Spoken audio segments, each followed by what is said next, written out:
சென்னையில் நடந்து வரும் சட்டப்பேரவை கூட்டத்தில் மானிய கோரிக்கை மீது விவாதங்கள் நடைபெற்று வருகிறது. அப்போது பேசிய பாஜக உறுப்பினர் வானதி ஸ்ரீனிவாசன் சட்டப்பேரவையில் பெண்களின் பிரதிநிதித்துவம் குறைந்து வருவதாக ஆதங்கப்பட்டார். இதற்கு பதிலளித்த பேரவைத் தலைவர் அப்பாவு, வானதி ஸ்ரீனிவாசன் குடும்பத்தினர் அவர் பேசுவதை நேரில் பார்க்க பார்வையாளர் மாடத்திற்கு வந்த நிலையில் முதலமைச்சர் குடும்பம் அமரும் மாடத்தை அளித்துள்ளார் என்றும் அந்த அளவிற்கு பெண்களுக்கு முக்கியத்துவம் அளிக்கப்படுவதாகவும் சுட்டிக்காட்டினார். தூத்துக்குடியில் கஞ்சா விற்பனையில் ஈடுபட்டது தொடர்பாக திமுக மாநகராட்சி கவுன்சிலரின் மகன் உட்பட 4 பேர் கைது செய்யப்பட்டுள்ளனர். தூத்துக்குடி மட்டக்கடை பகுதியில் நின்று கொண்டிருந்த ஒரு இளைஞரை பிடித்து போலீசார் சோதனை செய்தனர். இதில் 350 கிராம் கஞ்சா இருந்ததுடன் அவர் திமுக கவுன்சிலர் மரிய கீதாவின் மகன் ஜேசன் என்பது தெரியவந்தது. பணம் சம்பாதிக்க கஞ்சா விற்பனையில் ஈடுபட்டது விசாரணையில் தெரியவந்துள்ளது.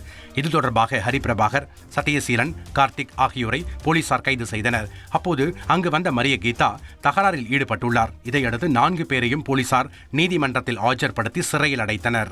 உங்கள் தந்திவன் தொலைக்காட்சியில் தெனாலிராமன் தினமும் மாலை 6 மணிக்கு காண தவறாதீர்கள்.